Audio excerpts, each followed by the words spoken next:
Kami mau berkata, tenanglah jiwaku, sebab dalam perlindungan Allah yang maha tinggi aku tenang.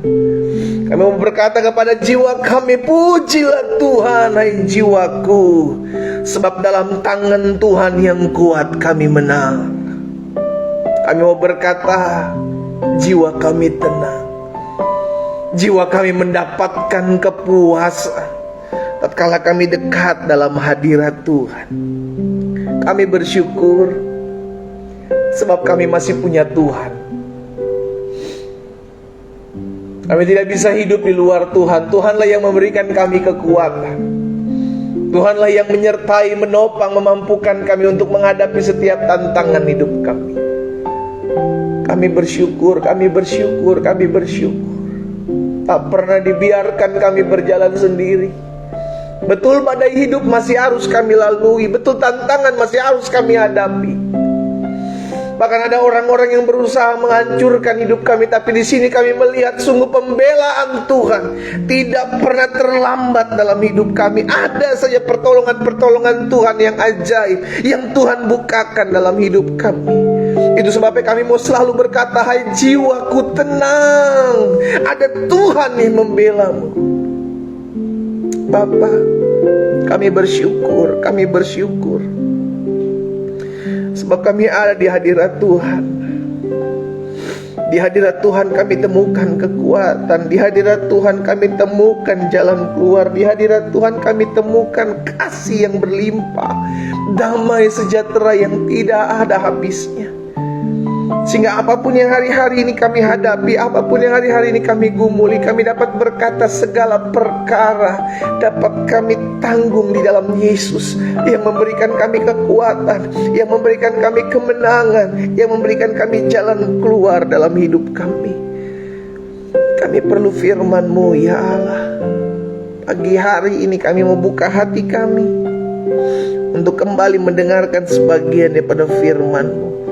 Roh Kudus, urapi kami dengan roh hikmat dan wahyu sehingga kami mengerti akan kebenaran, dan biarlah kebenaran ini yang memerdekakan hidup setiap kami. Di dalam nama Yesus, setiap umat Tuhan di rumah mereka masing-masing tidak ada satupun yang terlewat daripada jamahan, daripada lawatan, daripada kuasa Tuhan. Kami semua mengalami Allah. Di dalam nama Yesus kami berdoa, sama-sama kita katakan amin. Haleluya. Saudara dikasih dalam Tuhan, selamat pagi umat Tuhan. Mari kita ambil Alkitab kita di rumah kita masing-masing. Kita mau merenungkan firman Tuhan, karena kita percaya firman Tuhan adalah pelita bagi kaki kita dan terang bagi jalan kita, sehingga kita tidak berada dalam kegelapan, kita berjalan dalam terang Tuhan yang ajaib. Kita diterangi karena kita tahu ada jalan yang disangka lurus tapi ujungnya membawa maut, ya kan? Karena dengan firman Tuhan kita diterangi, kita tahu ke arah mana Tuhan melangkahkan kaki kita. Dengan firman Tuhan yang menerangi setiap kehidupan kita, kita tahu Tuhan membawa kita masuk dalam rancangannya yang besar. Karena itu mari di rumah kita masing-masing kita ambil Alkitab kita. Dan pagi hari ini kita sudah masuk dalam Kejadian pasal 30, karena kemarin dalam Kejadian pasal 29 ayat yang ke-21 sampai dengan terakhir ayat 35 kita sudah belajar bagaimana Tuhan adalah hakim yang adil, iya kan? Bagaimana Tuhan menyatakan keadilan dalam kehidupan Lea secara khusus, ya kan? Bagaimana Lea tidak dicintai oleh Yakub, tapi Rahel lebih dicintai, ya kan? Karena itulah yang menjadi pandangan pertamanya Yakub, begitu kan? Tapi apa yang Tuhan nyatakan? Tuhan membukakan kandungan Lea, tapi Rahel diizinkan Tuhan tidak memiliki anak untuk sementara waktu. Dan dari 4 anak ini maka Tuhan menyatakan bahwa Tuhan itu adil. Demikian pula kita orang percaya, kita harus tahu dan kita harus sadar bahwa kita punya Tuhan yang bertindak adil. Karena kita punya Tuhan yang bertindak adil, maka kita percaya segala sesuatu yang kita hadapi itu adalah pernyataan Tuhan, kuasa Tuhan, dan kita harus terima itu.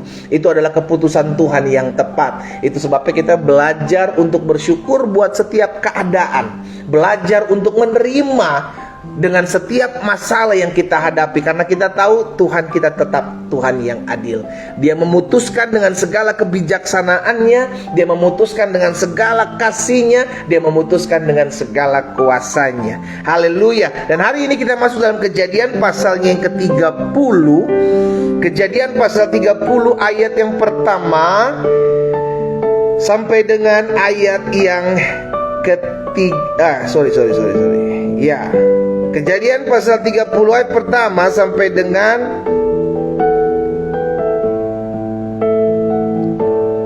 ayat 13.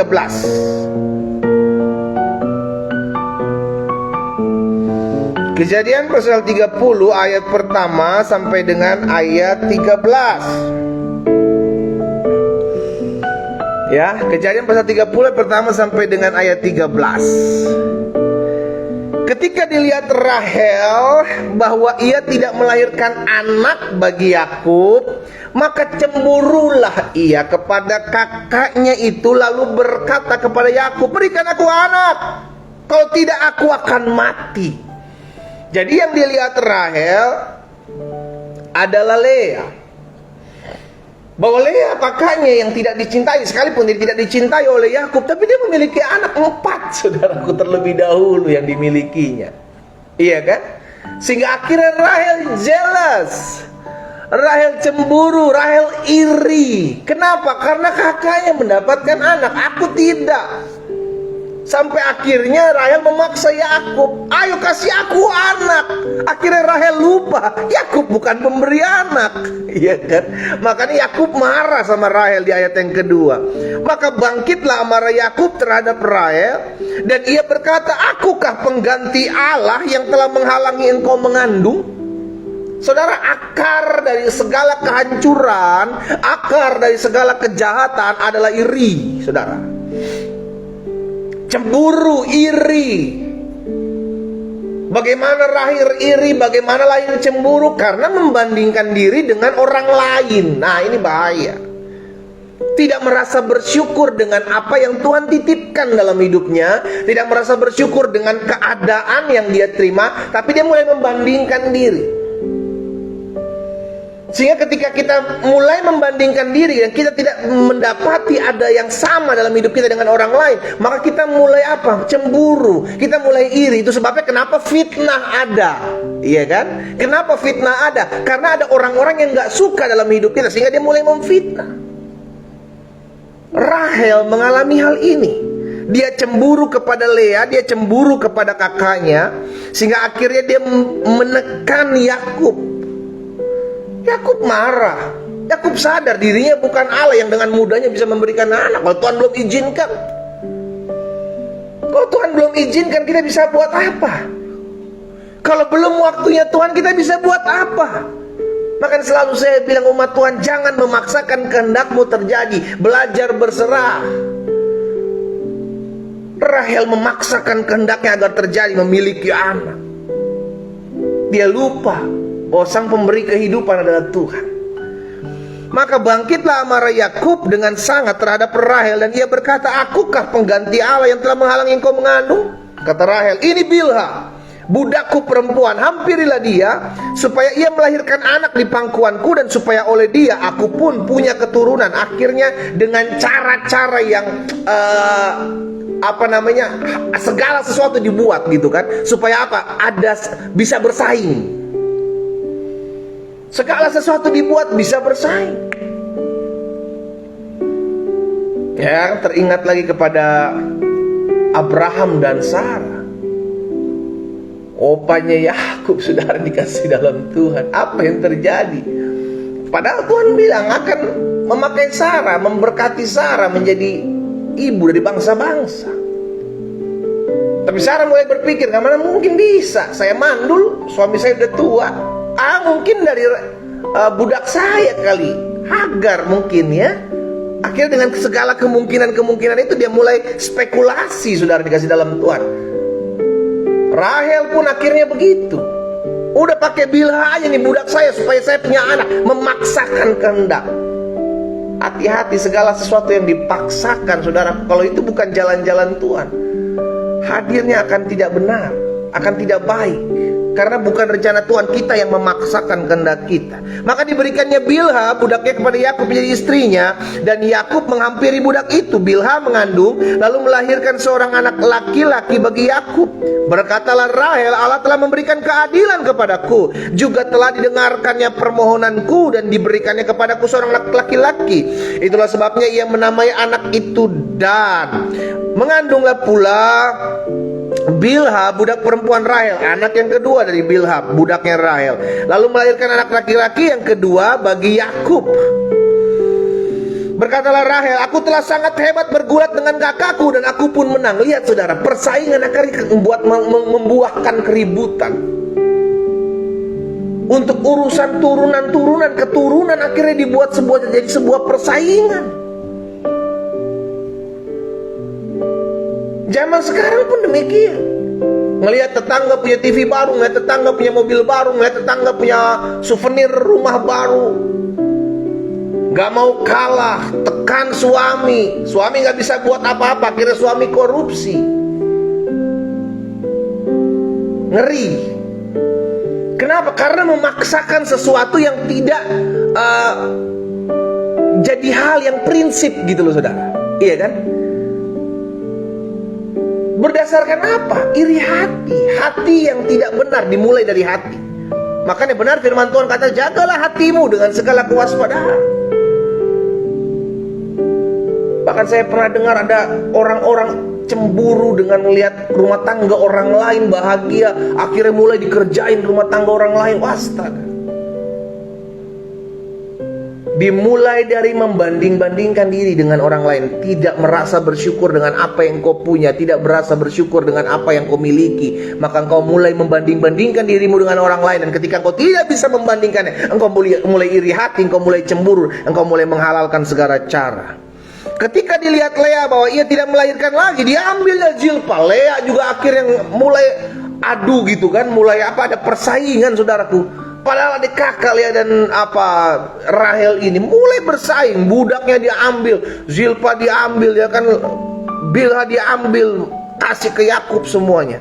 Ketika dilihat Lea bahwa ia tidak melahirkan lagi, diambil Zilpa, budak perempuan, dan diberikannya kepada Yakub menjadi istrinya.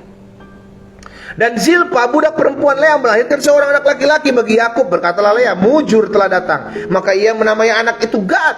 Dan Zilpa, budak perempuan Lea, melahirkan anak laki-laki yang kedua. Berkatalah Lea, aku ini berbahagia. Tentulah perempuan-perempuan akan menyebut aku berbahagia. Maka ia menamai anak itu Asya. Saudara dikasih dalam Tuhan, yang saya soroti ayat pertama dan ayat yang kedua. Lebih tepatnya ayat pertama, di mana dimulai adanya iri hati, dimulai adanya cemburu di hati Rahel. Ngelihat Lea udah memiliki 4 anak tapi dia tidak punya. Sehingga akhirnya Alkitab mencatat di ayat yang pertama, cemburulah Rahel kepada kakaknya, lalu berkata kepada Yakub. Akhirnya perkataan yang menghancurkan. Perkataan yang memecah belah. Orang kalau udah iri mulutnya jahat saudara. Ya, catat baik-baik ya. Orang kalau udah punya hati yang iri, hati yang cemburu dengan orang lain, mulai membanding-bandingkan diri dengan orang lain, mulutnya jadi jahat. Kenapa? Karena hatinya kotor. Itu yang dibilang Amsal, jaga hatimu dengan segala kewaspadaan, sebab dari sana terpancar kehidupan. Kalau orang udah iri hati, kalau orang udah cemburu gitu kan, dibakar api cemburu, maka apa? Jahat mulutnya saudara. Iri hati terjadi ketika kita mulai membanding-bandingkan diri kita dengan orang lain. Lihat kisahnya Kain dan Habel. Iya kan? Saul dan Daud. Kain dulu. Kain mulai membandingkan dirinya, enak banget ya, Habel dipuji-puji sama Tuhan, persembahannya diterima, saya tidak. Wah, dari situ Kain mulai kesal. Kain mulai iri hati. Kain mulai merencanakan pembunuhan. Tahu Tuhan tegur, tapi dia tetap mengeraskan hatinya. Akhirnya dibantailah Habel. Saudara dikasih dalam Tuhan, kejahatan dimulai dari iri hati. Tidak dapat apa yang orang lain dapat, tidak punya apa yang orang lain punya. Makanya ada orang-orang yang seneng ngelihat orang susah gitu loh. Itu hatinya jahat. Kenapa? Karena hatinya dibakar dengan iri. Gak bisa ngeliat orang lain senang karena dia gak mengalami kesenangan. Pengennya ngeliatnya orang lain susah terus, pengennya ngeliat orang lain menderita terus gitu, saudara. Ya, demikian pula Saul. Saul mulai membanding-bandingkan diri dengan pujian perempuan-perempuan yang menyambut mereka pada saat mereka berpulang berperang. Saul mengalahkan beribu-ribu, tapi Daud mengalahkan berlaksa-laksa. Di situ Saul mulai sakit hati. Jangan-jangan nanti jabatan raja saya diambil lagi sama Daud. Bayangkan dia punya pikiran seperti itu. Padahal Daud dengan tulus membantu dan menopang Saul. Gitu kan. Orang kalau tulus gini, saudara, kayak Daud ya, orang tulus aja kerjain. Orang mau ngerancangin jahat, dia tulus aja, Tuhan bela loh. Tapi sebaliknya, ada orang yang memang hatinya jahat, hatinya penuh dengan luka, maka apapun yang dikatakan orang itu akan membuat dia luka. Ini mesti kita pahami. Orang kalau tulus gitu kan, dia nggak peduli orang ngomong apa, dia nggak peduli orang rancangin apa, dia kalau tulus dia tetap jalan hidup takut akan Tuhan, karena hatinya penuh dengan ketulusan. Tapi sebaliknya, kalau orang hatinya jahat kayak Saul ya, orang ngomong apa aja pasti menjadi ancaman buat dia. Orang buat apa aja pasti jadi ancaman buat dia. Ini bahaya. Sehingga akhirnya dia mulai menyikut orang yang ada di sekitarnya, menjatuhkan orang yang ada di atasnya, nginjek-nginjek orang yang ada di bawahnya. Untuk apa? Untuk ngilangin rasa penasaran dia, ketakutannya dia. Ya, apa yang Alkitab katakan tentang iri hati, saudara dikasih dalam Tuhan?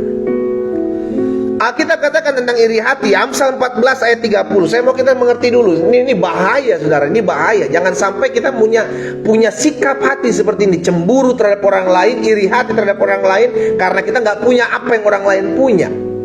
Ya, Amsal 14 ayat 30. Hati yang tenang menyegarkan tubuh, tetapi iri hati apa dibilang? Membusukkan tulang. Orang yang hatinya iri, orang yang hatinya terbakar cemburu, orang yang gak seneng lihat orang lain seneng, itu busuk tulangnya. Semakin hari semakin lemah, semakin hari semakin terpuruk, saudara. Semakin hari semakin hancur hidupnya.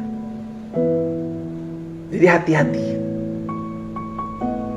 Kalau orang lain lebih dari kita, why? Kenapa memang? Sakit hatimu. Kalau orang lain lebih diberkati dari kita, kenapa memang? Engkau tidak terima. Orang-orang seperti ini gak bisa ngeliat orang lain senang. Bahaya, saudara.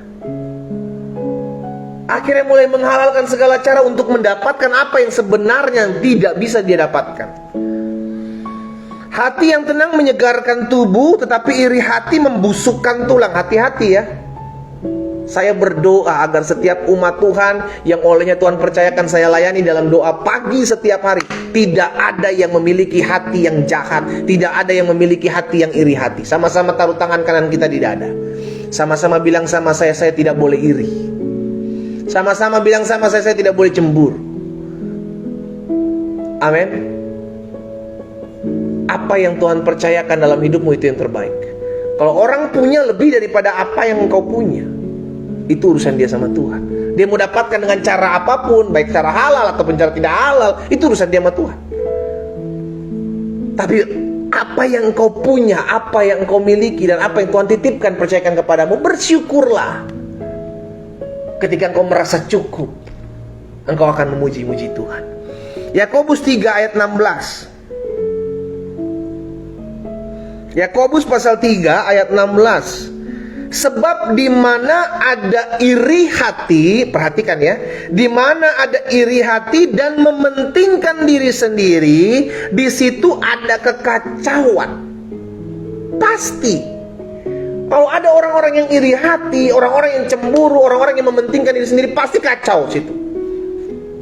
Pasti ada kekacauan, pasti ada segala macam perbuatan jahat. Dan ini yang dibilang. Ada begitu banyak kekacauan, ada begitu banyak perbuatan jahat, dimulai dari orang-orang yang punya hati yang jahat. Nggak terima kalau orang lebih daripada dia.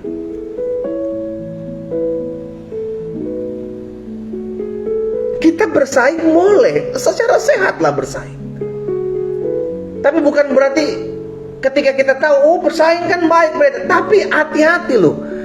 Betul kita bersaing boleh, saudara dikasih dalam Tuhan. Yang pertama bersaing secara sehat. Yang kedua jangan sampai karena bersaing hatimu jadi jahat. Ingat perjuangan kita bukan melawan darah dan daging. Ada orang yang mau bersaing, orangnya disikat, manusianya disikat, saudara. Itu udah gak bener. Bersaing secara sehat adalah orang kita. Maksudnya orangnya adalah teman kita, bukan musuh kita. Ini kan gak bersaing tapi orangnya juga dimusuhin.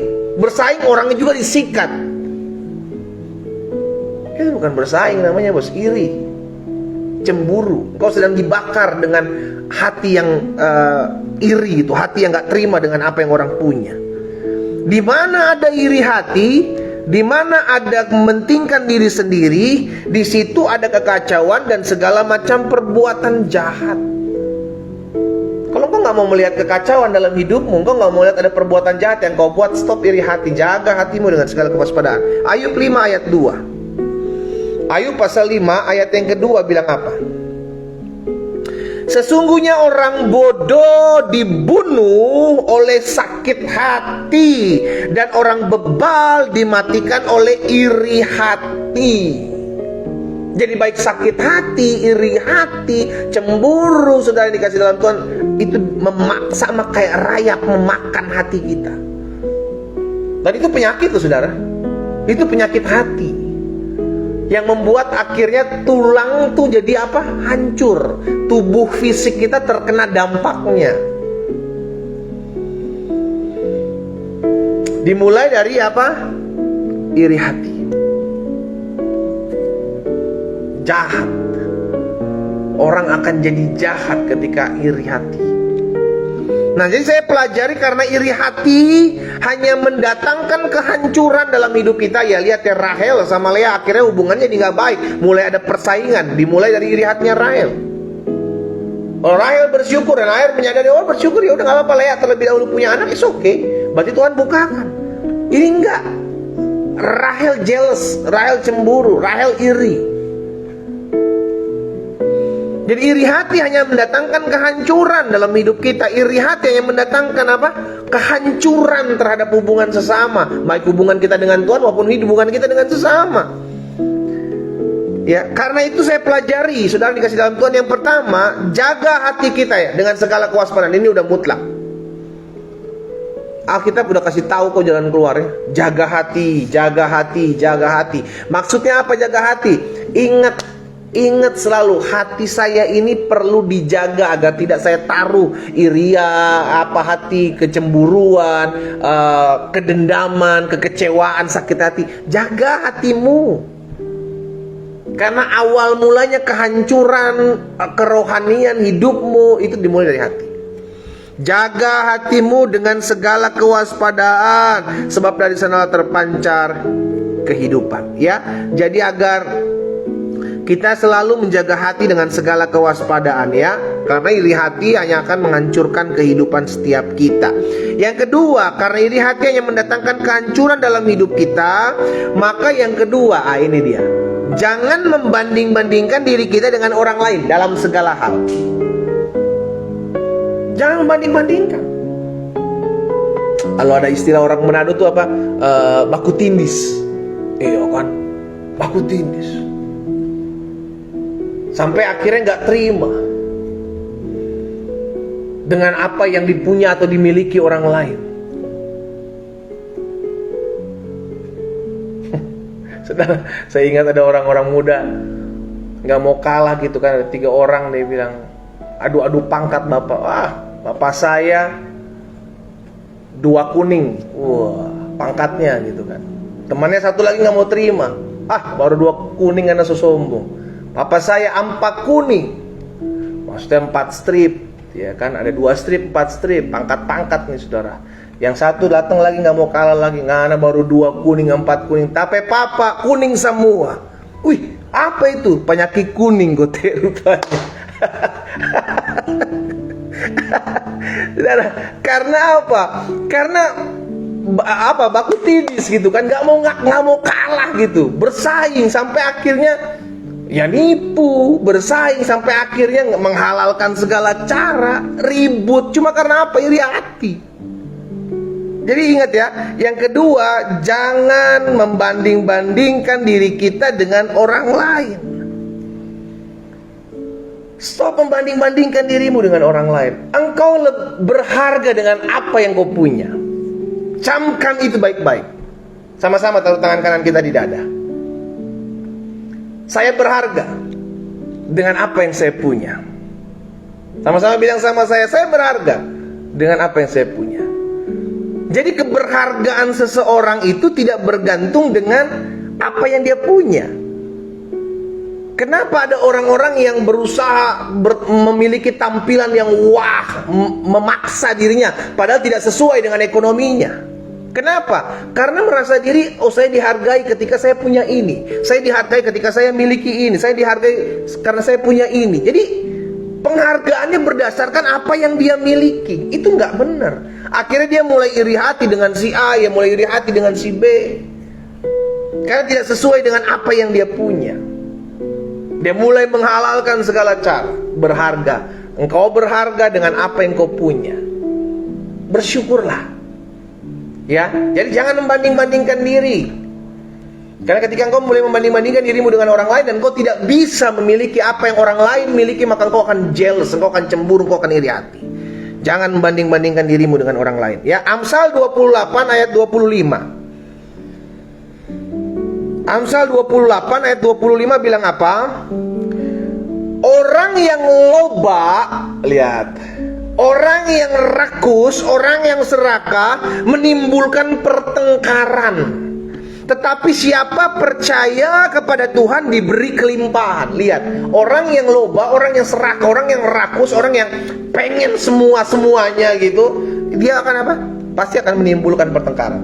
Pasti akan menimbulkan pertengkaran. Karena dia iri gitu dengan apa yang orang punya. Dia nggak punya. Dia mulai saling serang. Oh ini korupsi, ini dia mulai menghakimi orang, dia mulai menyalahkan orang karena dia sendiri nggak punya. Tapi firman Tuhan bilang apa? Orang siapa yang percaya kepada Tuhan maka diberi kelimpahan. Jadi jangan iri dengan apa yang orang lain punya, tapi percaya saja kepada Tuhan, maka Tuhan akan pelihara hidupmu. Ya, ingat yang kedua, jangan membanding-bandingkan diri kita dengan orang lain. Belajar bersyukur dengan apa yang kau punya. Yang ketiga, yang terakhir, karena iri hati hanya mendatangkan kehancuran dalam hidup kita, maka yang pertama, jangan jaga hati kita dengan segala kewaspadaan. Yang kedua, karena iri hati hanya mendatangkan kehancuran dalam hidup kita, maka jangan membanding-bandingkan diri kita dengan orang lain. Dan yang ketiga, yang terakhir, karena iri hati yang mendatangkan kehancuran, belajar bersyukur dengan segala yang kau punya dan kau miliki. Ya, belajar bersyukur dengan apa yang Tuhan titipkan dalam hidup. Makanya Ibrani 13 ayat yang kelima, firman Tuhan bilang begini, janganlah kamu menjadi hamba uang, kan cukupkanlah dirimu dengan apa yang ada padamu. Lihat, jangan engkau menjadi hamba uang, tetapi cukupkanlah dirimu dengan apa yang ada padamu. Karena orang yang tidak mencukupkan dirinya dengan apa yang ada pada dia, dia akan terus mencari, dia akan terus haus. Apa yang orang lain punya dia nggak punya, dia pengen miliki. Apa yang orang lain raih dia nggak bisa raih, dia jatuhkan orang lain. Karena apa? Iri. Tapi kalau orang-orang bersyukur, orang-orang berterima kasih dengan apa yang dia punya, dia miliki, dia akan mengucap syukur kepada Tuhan. Nah, orang-orang begini jelas nggak bisa bersyukur, nggak bisa bersyukur. Kenapa nggak bisa bersyukur? Karena tidak memiliki hati yang berlimpah dengan ucapan syukur, hati yang menyadari bahwa apa yang Tuhan percayakan, apa yang Tuhan titipkan itu adalah kepercayaan yang Tuhan berikan dalam kehidupan saya. Jangan kamu menjadi hamba uang, dan cukupkanlah dirimu dengan apa yang ada padamu. Karena Allah telah berfirman, aku sekali-kali tidak akan membiarkan engkau, dan aku sekali-kali tidak akan meninggalkan engkau. Ini membuktikan bahwa Tuhan tetap pelihara kok hidup kita. Karena itu belajar aja bersyukur. Orang yang bersyukur, orang yang setia terhadap perkara-perkara kecil, dipercayakan hal kecil dia bersyukur, Tuhan akan percayakan hal besar. Bersyukur dengan gajimu, Pak. Bersyukur dengan gajimu, Bu. Bersyukur dengan pendapatan bulananmu. Hai engkau pengusaha-pengusaha, jangan bandingkan dirimu dengan pengusaha-pengusaha lain.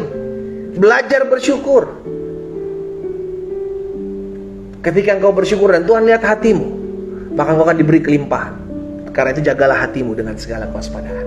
Ya, jaga hati. Jangan biarkan roh iri hati, roh kecemburuan itu ada dalam hidup kita. Kita patahkan dalam nama Yesus. Belajar miliki hati yang bersyukur.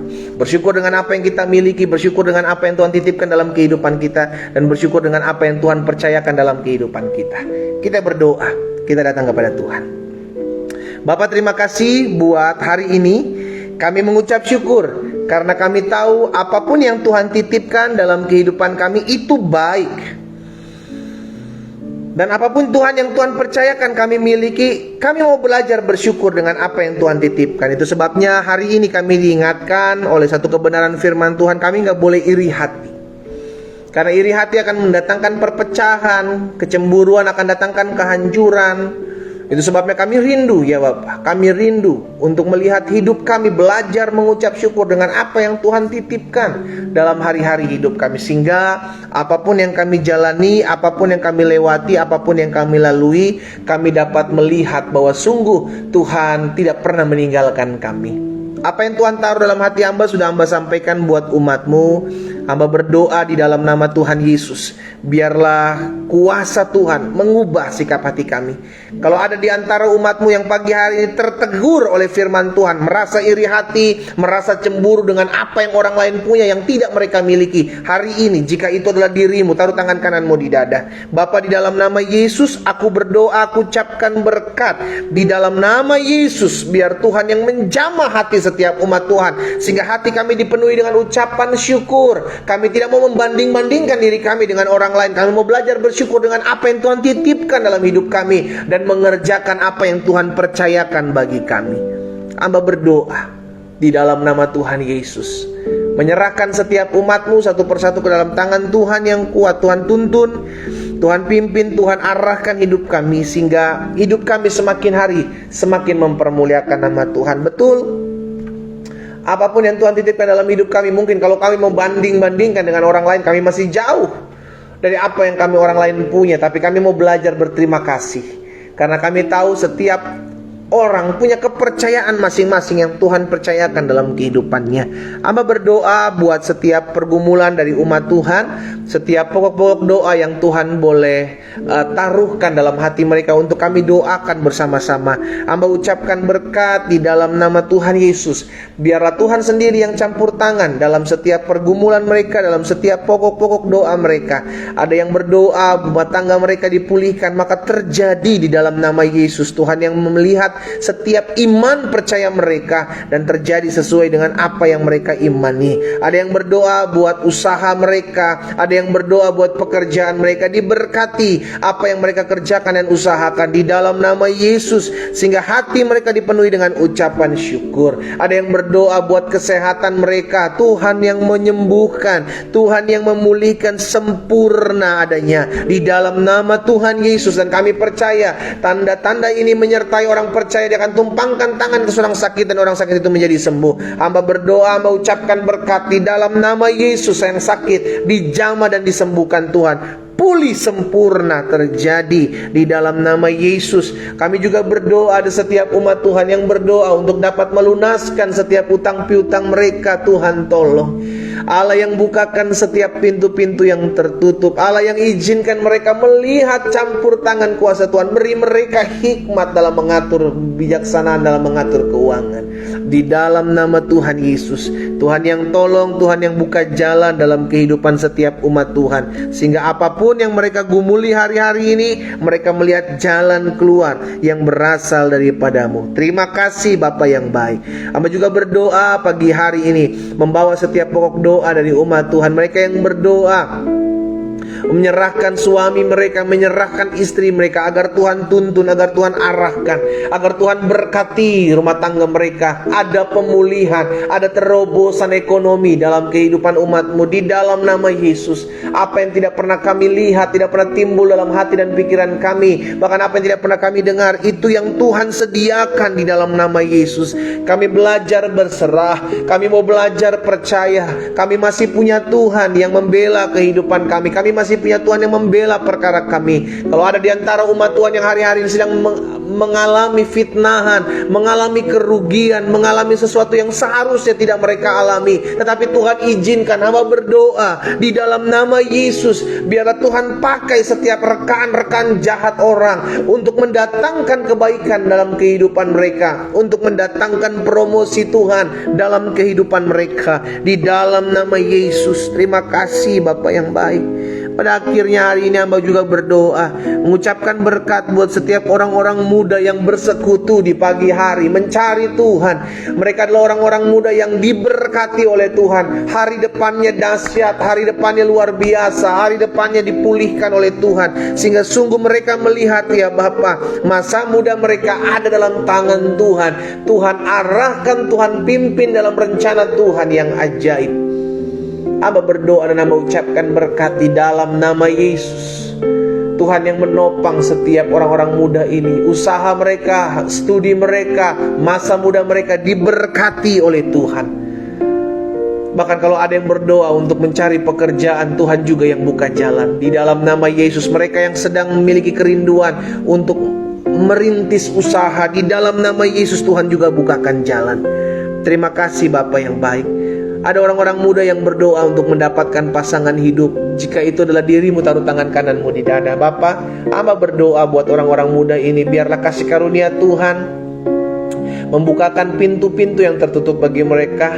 Tuhan pertemukan mereka dengan pasangan hidup yang berasal daripada Tuhan, pasangan hidup yang takut akan Tuhan, mengasihi mereka, mencintai mereka. Bahkan kerinduan mereka di dalam nama Yesus dipertemukan dengan pasangan hidup yang seiman di dalam nama Yesus. Kami ucapkan berkat juga ya Tuhan buat setiap rumah tangga yang memiliki kerinduan untuk mendapatkan keturunan. Pagi hari ini mereka berdoa, mereka bersekutu kepada Tuhan, dan mereka percaya mujizat masih terjadi. Tuhan sendiri yang menjamah buah kandungan yang Tuhan percayakan dalam hidup rumah tangga mereka. Kandungan anak-anak janin-janin ilahi di dalam nama Tuhan Yesus. Hamba berdoa terbuka kandungan mereka di dalam nama Yesus. Bapa, terima kasih buat pagi hari ini. Kami terus berdoa buat jiwa-jiwa yang masih jauh dari Tuhan.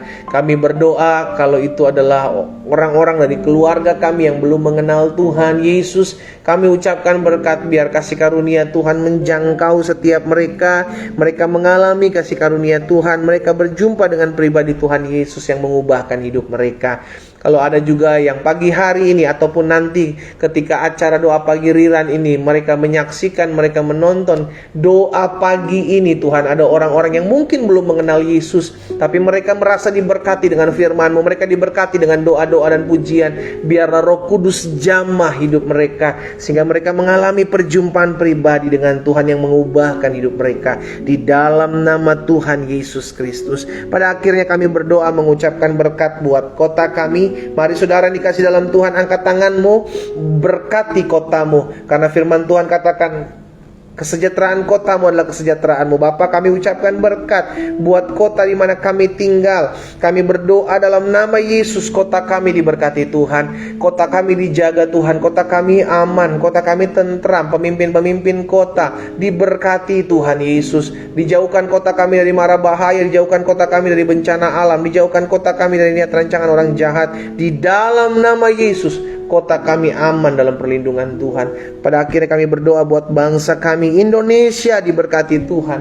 Indonesia dipulihkan Tuhan. Indonesia bangkit. Indonesia ekonominya diberkati, hasil buminya diberkati Tuhan. Dalam nama Yesus, kami patahkan setiap niat rancangan orang jahat atas bangsa kami. Kami patahkan setiap ikatan-ikatan kuasa kegelapan, ikatan-ikatan perdukunan, campur tangan okultisme atas bangsa kami. Kami patahkan dalam nama Yesus Tuhan. Darah Yesus menjaga, melindungi bangsa Indonesia. Tuhan memberkati pemimpin-pemimpin bangsa kami, Bapak Presiden, Wakil Presiden, jajaran menteri yang ada. Kami berdoa buat Kapolri, Panglima TNI bersama dengan jajaran mereka. Kami berdoa buat para gubernur, para bupati, para wali kota. Kami berdoa buat DPR RI. Kami berdoa buat DPRD tingkat 1, DPRD tingkat 2. Kami berdoa buat pemimpin-pemimpin kami, ya Bapa. Berbelas kasihanlah atas mereka, bahwa mereka masuk dalam pengenalan akan Tuhan lebih lagi, takut akan Allah. Allah taruh dalam hati mereka di dalam nama Yesus. Bahkan kami juga berdoa, ya Bapa, menyerahkan setiap rencana rencana-rencana kontestasi yang ada di pemilihan presiden tahun 2024 nanti. Kami serahkan ke dalam tangan Tuhan, biar semuanya berjalan dengan baik. Ada keamanan, ada kedamaian, keadaan kondusif, tidak ada campur tangan kuasa kegelapan di dalam nama Yesus. Bahkan segala rancangan-rancangan orang jahat memecah belah bangsa kami patahkan, dan kami berdoa disingkapkan di dalam nama Yesus. Tuhanlah yang memberkati dan menjagai bangsa kami. Pada akhirnya hamba berdoa, mengucapkan berkat buat umat-Mu. Mereka dalam kesetiaan mereka beribadah, sekalipun mereka di rumah mereka masing-masing. Biarlah berkat Tuhan, anugerah Tuhan ada atas hidup mereka. Tergenapi firman Tuhan, jerih lelah mereka dalam mereka mencari Tuhan. Tidak ada yang sia-sia. Berkat-Mu ada atas hidup umat Tuhan. Di dalam nama Tuhan Yesus Kristus kami berdoa. Sama-sama kita katakan amin. Haleluya. Saudara dikasih dalam Tuhan, jangan lupa besok hari Jumat kita punya kebiasaan yang baik dalam wadah doa pagi online ini, di mana setiap hari Jumat kita mengambil waktu berpuasa. Karena itu pastikan engkau yang baru memulai atau engkau yang baru pengen mulai berpuasa, ayo belajar untuk sama-sama kita berpuasa. Besok hari setiap hari Jumat, dan malam harinya kita akan ada ibadah breakthrough and fasting prayer secara khusus. Saya akan berdoa buat pokok-pokok doa saudara yang sudah tertulis di dalam selembar doa atau lembaran doa yang kita sudah tulis ya. Karena itu pastikan kita kembali lagi ketemu besok. Dan jangan lupa jaga hati. Karena iri hati akan mendatangkan kehancuran, kecemburuan hanya mendatangkan perpecahan. Karena itu belajar berterima kasih, mengucap syukur dengan apa yang Tuhan titipkan dalam hidupmu. Jangan jadi orang lain, jadi dirimu sendiri karena engkau berharga di hadapan Tuhan. Selamat pagi, selamat beraktivitas, Tuhan Yesus memberkati. Shalom.